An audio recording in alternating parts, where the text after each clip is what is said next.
अस्सलामुअलैकुम। आज हम रेसिपी लाए हैं शीर खुरमा की रेसिपी यानी सोइयों की रेसिपी। ईद पे और हर खुशी की मौके पर इसको बनाया जाता है।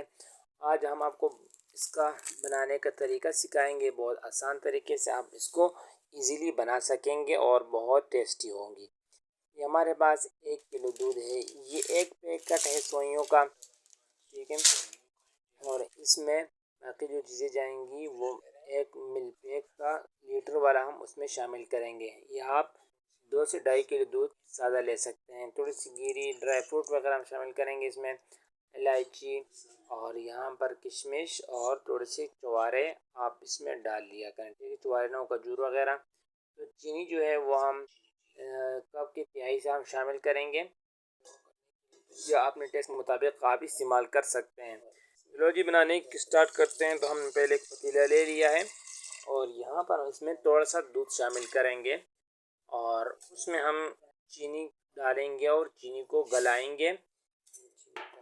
इससे एक कलर बहुत ज़बरदस्त आएगा। और इसमें हम थोड़ा सा शामिल करेंगे मिल्क पाउडर, खुश्क दूध पाउडर, और इससे जो टेस्ट आएगा वो आपके शीर खुरमे को चार चांद लगाएगा, ठीक है। तो इसको हम थोड़ा सा पकाएंगे हल्की आंच पे जब तक इसका कलर तब्दील ना हो, ठीक है। लो जी, यहाँ पर कलर तब्दील हो चुका है तो बाकी दूध हम इसमें शामिल कर लेंगे सारा, और दूध को यहाँ पर उबाला आने देंगे। तो बहुत ही आसान तरीके से ये बनेगी और आपने इसको हिलाते रहना है। लो जी, इस तरह आप हिलाएंगे और अब इसमें डाल लेंगे इलायची खुशबू के लिए, और साथ हम इसमें गिरी थोड़ा सी डालेंगे, ठीक है।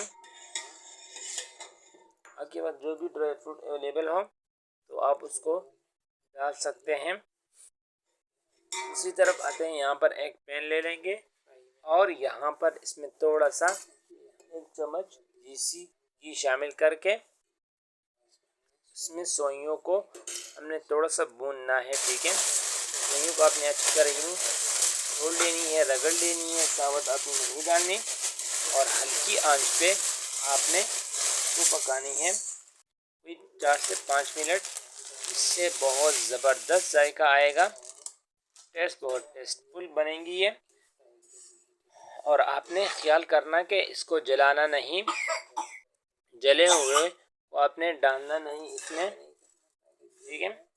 इस तरह जब इसका कलर तब्दील होने लगे तब आप इसका फ्लेम बंद करके इसको दूसरी साइड पे दूध में आप डाल लेंगे, ठीक है। बार दूध जो है उबल चुका था, तो अब इसको यहाँ पर हल्की आंच पे पकाएंगे तकरीबन 15 से 20 मिनट।